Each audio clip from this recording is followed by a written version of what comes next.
I just pulled off the most insane workplace revenge in corporate history, and trust me, it's wilder than anything you've seen on YouTube. How did I do it? Derek's been stealing my ideas, passing them off as his own to climb Horizon's greasy ladder, all while dismissing me as just an analyst. My viral campaign for a tech startup? His genius. My AR-filtered sneaker ad? His vision. He'd promise me promotions, then leave me in the dust, smirking as he soaked up applause. But I didn't just get mad, I got even. I planted a fake, absurd project proposal so ridiculous it'd make a meme page blush, and Derek, lazy as ever, took the bait and ran it straight to the board. Now he's crashing, and I'm savoring every second. If you think that's wild, stick with me. This story's about to get crazier than a viral TikTok. I'm gonna walk you through how I flipped Derek's game and took back my power. Trust me, you won't believe what's coming. But to get how I pulled off this epic takedown, let's rewind to where it all started. The open plan office of Horizon Innovations is a paradox. Trendy yet soul-crushing. Exposed brick walls and neon signs screaming disrupt clash with the oppressive hum of favoritism. The air smells of stale coffee and printer toner, keyboards clattering like a battlefield. My desk, wedged by a flickering light and a sad fern, is my war zone. My laptop's glow is my only ally, its screen littered with campaign drafts that'll probably end up with Derek's name on them. I'm Priya Sharma, 28, Indian American, and a junior marketing analyst with a knack for turning data into campaigns that make clients swoon. But here, I'm invisible, unless Derek needs something to steal. Horizon's a mid-sized marketing firm in a buzzing city, crafting cutting-edge campaigns for brands desperate to go viral. It's the kind of place where you'd expect creativity to thrive, but the culture's rotten. Clicks gossip by the kombucha tap, and Derek Walsh, Vice President of Strategy, rules like a king who's forgotten how to lead. He's 42, with a politician's charm, tailored suits, slick-back hair, a baritone that fills rooms. But I see the cracks, the way his eyes flicker when challenged, the way he clings to his star status like it's oxygen. Derek's built his throne on stolen ideas, and I'm his favorite ghostwriter. It started 2 years ago. I pitched a campaign for a tech startup, micro-influencer TikToks tied to a gamified app launch. I stayed late, curry takeout going cold, mocking up visuals, and crunching ROI. Derek skimmed my deck, said "Solid, Priya," and presented it to the client as his own. The campaign exploded, won Horizon an award, and Derek got a bonus and a corner office. Me, a Slack message, "Nice teamwork." I brushed it off thinking collaboration was the game. Rookie mistake. It kept happening. My sneaker campaign with AR filters that let users try on shoes. Derek's breakthrough. My rebrand for a craft brewery, complete with a viral hashtag. Derek's strategic pivot. Each time he'd dangle a promotion saying, "You're on the fast track, Priya, just keep delivering." I'd nod, my ambition outweighing my anger, but the sting grew. In meetings, I'd pitch ideas sharp, data-driven, bold, only for Derek to parrot them louder, his voice drowning mine while colleagues clapped for him. I'd sit there, cheeks hot, feeling like a prop. Being a young Indian American woman doesn't help. I catch the side eyes, the "she's too junior" whispers, the assumption I'm here for optics, not talent. I've learned to smile through it, but it's a slow burn. The final straw came during a pitch for a fitness app targeting Gen Z. I burned weeks blending meme culture with a leaderboard ad strategy, testing it with focus groups. In a team huddle, I laid it out, my voice steady despite the usual interruptions. Derek leaned back, smirking, and said, "Interesting, I'll polish it."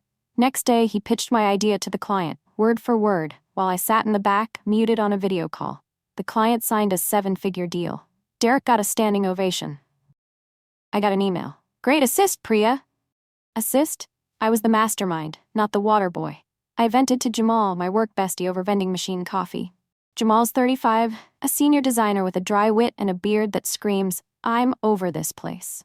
He's the only one who sees through Derek's BS. "He's a leech," Jamal said, tossing a chip in his mouth. "You're feeding his ego, Priya. Stop handing him gold." I sighed, stirring my latte. "What's the alternative? Call him out and get sidelined?" Jamal's eyes glinted. "Or get clever. Beat him at his own game." That night, staring at my apartment's peeling wallpaper, Jamal's words sank in.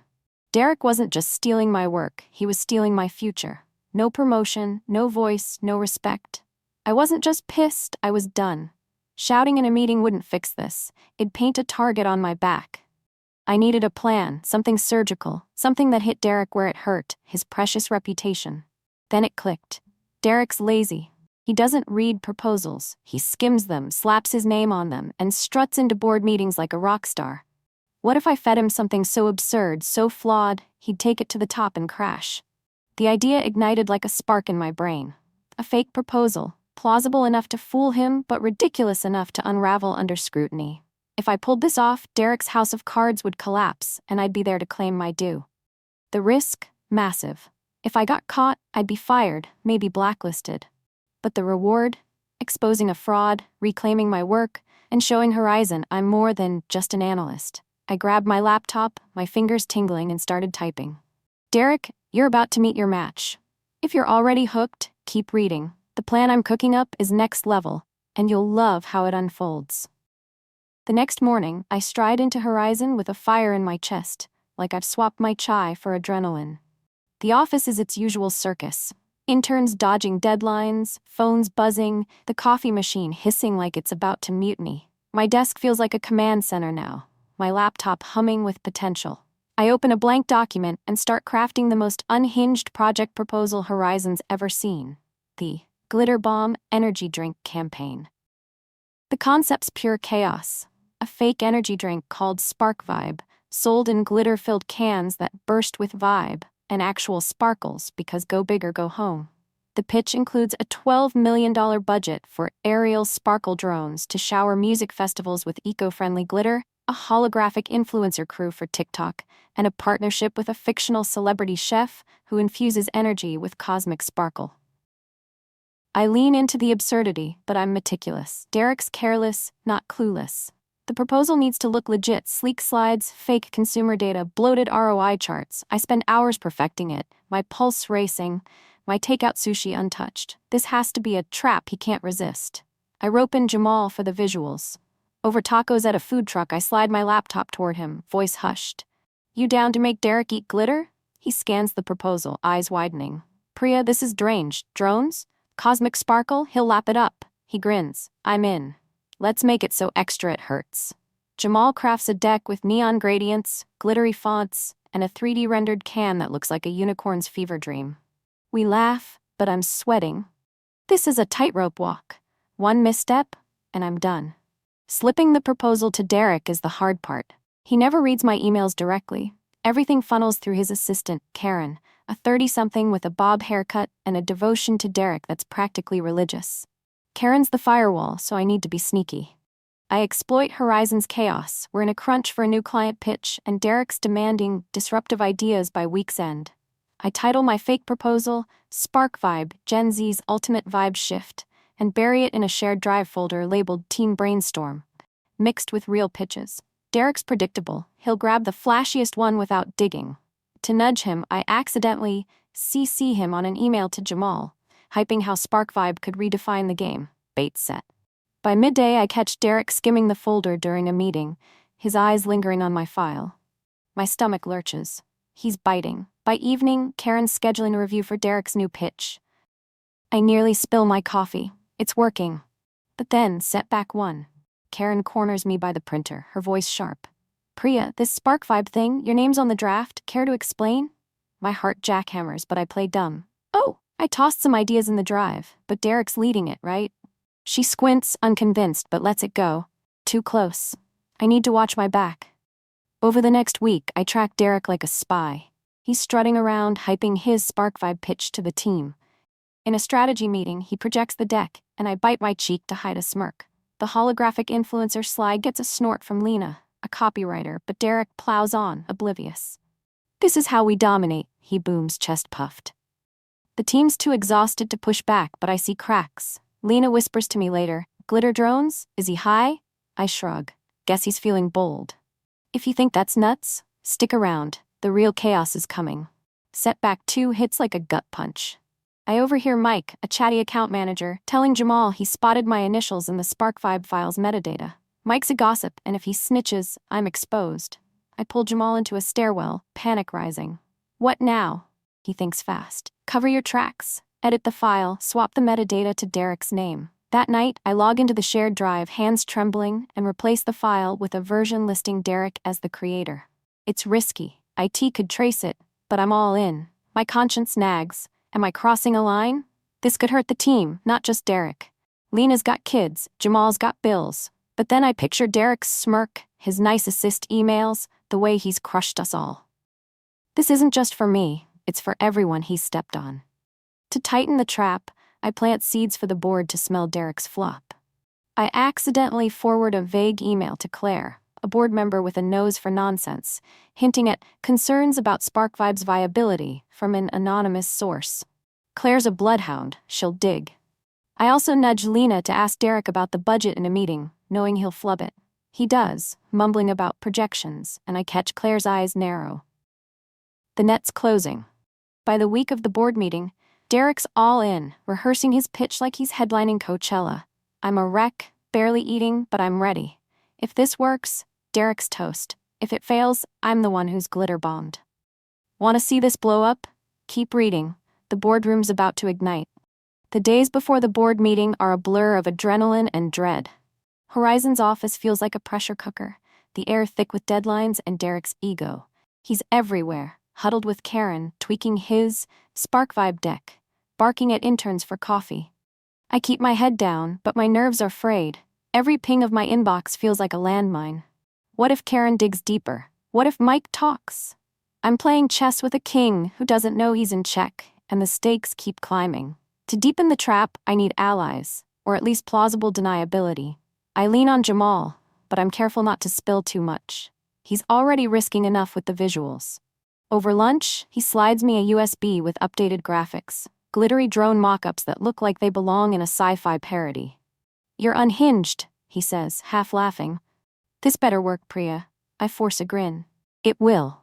But doubt creeps in. What if Derek senses something? He's lazy, but he's not blind. I double-check the proposal, tweaking numbers to make them almost believable, like a $4 million line item for glitter logistics. It's absurd, but just shy of cartoonish. Setback 3 nearly derails me. During a team sync, Derek calls me out. Priya, you contributed to SparkVibe, right? Walk us through the consumer data. My throat tightens. He's testing me. Or maybe he smells a rat. The room's eyes are on me, including Karen's, her pen poised like a dagger. I think fast. Oh, I pulled some early Gen Z trends for the brainstorm folder, I say casual. But you shaped the vision, Derek. The drone idea's all you. He nods, ego stroked, and moves on. I exhale, but Karen's stare lingers. She's a problem I can't ignore.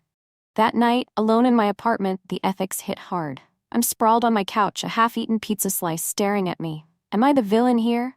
Derek's a jerk, but this prank could tank Horizon's reputation. Clients might pull out. Colleagues could lose bonuses, or worse, jobs. I think of Lena juggling daycare and deadlines, Jamal saving for a new place, even Mike, annoying but harmless. My revenge feels righteous, but what's the collateral damage?